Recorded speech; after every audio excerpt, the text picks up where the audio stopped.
রাজশাহী বিশ্ববিদ্যালয়ে মেয়ে নিয়ে হলকক্ষে রাত্রিযাপনের অভিযোগে এক আবাসিক শিক্ষার্থীর সিট বাতিল হয়েছে। বহিষ্কৃত নাজমুল হোসেন বিশ্ববিদ্যালয়ের population science and human resource development বিভাগের 2022-23 সেশনের ছাত্র। শনিবার শহীদ হবিবুর রহমান হলের প্রাধ্যক্ষ অধ্যাপক মোতাহার হোসেন তথ্যটি নিশ্চিত করেছেন। প্রাধ্যক্ষ বলেন, অভিযুক্ত ছাত্র দোষ স্বীকার করেছে, ফলে তার আবাসিকতা বাতিল করা হয়েছে এবং শৃঙ্খলা কমিটিতে অভিযোগ প্রেরণ করা হয়েছে। ভবিষ্যতে এমন ঘটনার পুনরাবৃত্তি যাতে না হয় সেজন্য কঠোর পদক্ষেপ নিয়েছে হল প্রশাসন। জানা গেছে, গত 4 জুন বিশ্ববিদ্যালয়ের আবাসিক হল বন্ধ থাকা অবস্থায় 153 নং কক্ষে এ ঘটনা ঘটে। মেয়েও একই বিভাগের তার সহপাঠী। হলের সিসিটিভি ফুটেজে দেখা যায়, ভোর 5:30টার দিকে ওই আবাসিক ছাত্র সাইকেলে করে হলকক্ষ থেকে মেয়েকে নিয়ে বের হয়ে যান। মেয়ের মাথায় টুপি এবং শরীরে শার্ট প্যান্ট ছিল। হলের প্রহরী শাহজাহান আলী বলেন, ডিউটিরত অবস্থায় ভোরবেলাতে গেটে ছিলাম। আমরা গেটে থাকা অবস্থায় পিছন দিক থেকে সাইকেল দিয়ে বাড়িয়ে গেছে। গেটের সামনে একটা ভ্যানে মাছ ধরছিল, গেটে অর্ধেক লাগানো ছিল।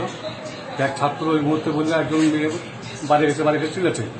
তারপর সঙ্গে সঙ্গে বাড়িয়ে তাকে আর দেখতে পাইনি, খালি দেখলাম যে পিছনে প্যান্ট শার্ট পরা একজন চালাচ্ছে, একজন বসে আছে।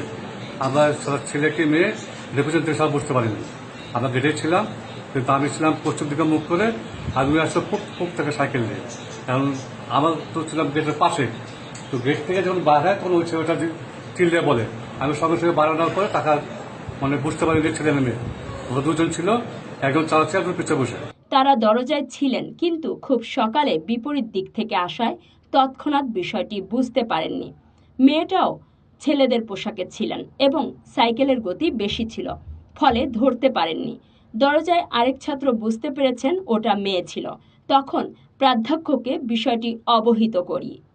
বহিষ্কৃত ছাত্রের রুমমেট বোরহান উদ্দিন বলেন, খুব বেশি দিন হয়নি, 2 মাস হয়েছে। হ্যাঁ, 2 মাস বা তার কিছু বেশি হবে। ভদ্র মনে হয়েছে, ভালো শান্তশিষ্টই মনে হলো। আমার সাথেও তেমন যে খারাপ সম্পর্ক তাও না, ভালো ছেলে ছিল আমার দৃষ্টিতে। কিন্তু এখন এরকমটা করবে, এটা আসলে আমার কাছে একটা আনএক্সপেক্টেড মনে হয়েছে। 2 মাস আগেই হলে উঠছেন ওই ছাত্র। হল ছুটি হওয়ায় আমরা সবাই বাসায় চলে গেছি। বিষয়টি পরে জানতে পেরেছি, তবে এমন গর্হিত কাজ মেনে নেওয়া যায় না। অভিযোগ স্বীকার করে নাজমুল ইসলাম বলেন, আগের দিন জন্মদিন থাকায় রাতে ক্যাম্পাসে কেক কাটি। হল ছুটি হওয়ায় তার কোথাও থাকার জায়গা ছিল না। সে অনুরোধ করছিল এবং হল কক্ষ ফাঁকা থাকায় হলেই রাখি। ছুটি শেষে বিষয়টি প্রাধ্যক্ষ জানতে চাইলে ঘটনা খুলে বলি।